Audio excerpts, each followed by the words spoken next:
Stephen Mnuchin was sick of talking about global warming. Half an hour into a private dinner at the World Economic Forum in Davos, Switzerland, the conversation had been of little else. Executives from the biggest companies in the world had gathered in the ritzy ski town's famed Grand Hotel Belvedere, a shrine to a 19th century European version of wellness, nestled into the side of Davos's steep hill. In recent times, the hotel served as the power center of the annual summit. For 1 week a year in late January, snipers patrolled its rooftops as the world's corporate elite gathered. It was a long and annoying trip, even by private jet, but the chance to rub elbows with their peers and senior government officials, and to be seen as masters of the universe, thought leaders, for the century to come, was irresistible.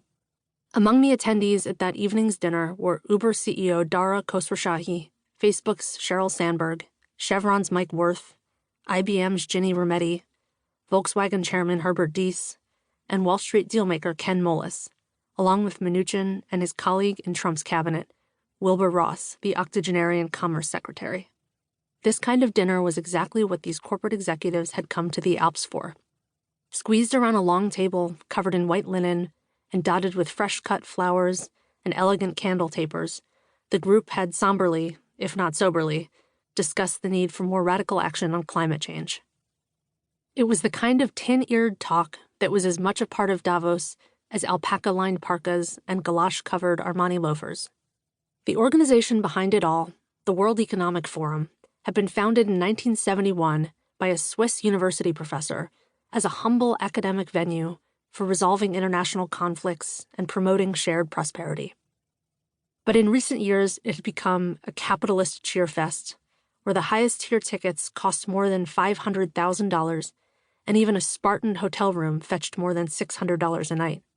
Corporate executives, hedge fund titans, and government officials disembarked from helicopters and black cars to spend 5 days doling out management advice to the developing world and patting themselves on the back for it.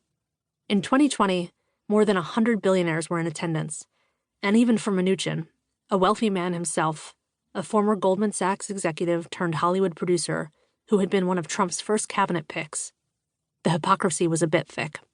He also thought their attention was misplaced. Global warming is an issue, but it's not the only issue, he told the room, as tuxedo-clad waiters circled to refill wine glasses. Iran's nuclear program was growing more sophisticated by the day and should be higher than it was on everyone's worry list, he said. Also, there's a city of 11 million people in China that's on lockdown. It was January 25th, 2020, more than 3 weeks since the virus had been reported by Chinese authorities. It had already sickened some 500 people in the country and killed 17 by the country's official tally. But how bad was it? Reports of the virus struck many of the evening's attendees as the kind of thing that cropped up from time to time in the developing world, and China in particular. Decades after the communist revolutionary leader Mao Zedong had penned a poem bidding farewell to the god of plagues, promising to eradicate a deadly parasitic fever spread by the use of human waste as fertilizer, and bring China into the modern age, the country remained fertile ground for pathogens. Rapidly expanding cities butted up against stubborn old-world customs, creating the ideal conditions for what epidemiologists call spillover, in which diseases that might otherwise have circulated harmlessly through animal populations jumped to humans, with unpredictable consequences. By 2004, a respiratory disease, SARS, had killed hundreds in China. It was later genetically traced to a colony of cave-dwelling bats, from which, experts theorized, it had jumped to civets, small cat-like mammals commonly sold for slaughter as a delicacy in village markets. Before that, in 1997, it was a virulent strain of flu that traveled from poultry to humans, stamped out only by the slaughter of millions of chickens. Another flu variant had originated in Hong Kong in 1968 and was ultimately blamed for as many as 1 million deaths globally. Now, in late January 2020, a new virus had appeared. It didn't yet have a name, much less a forensic footprint or a treatment protocol.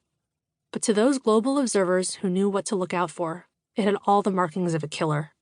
While much remained unknown as Mnuchin admonished his fellow elites for their misplaced attention, it was clear the virus could spread between people.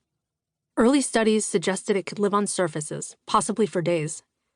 Chinese authorities had moved to seal off Wuhan ahead of the Lunar New Year, a major travel holiday that would send millions of people out from cities that were breeding grounds for a highly contagious disease back to their homes in suburbs and rural villages. Officials canceled planes and trains out of the city and suspended subway and ferry service within it. They were too late.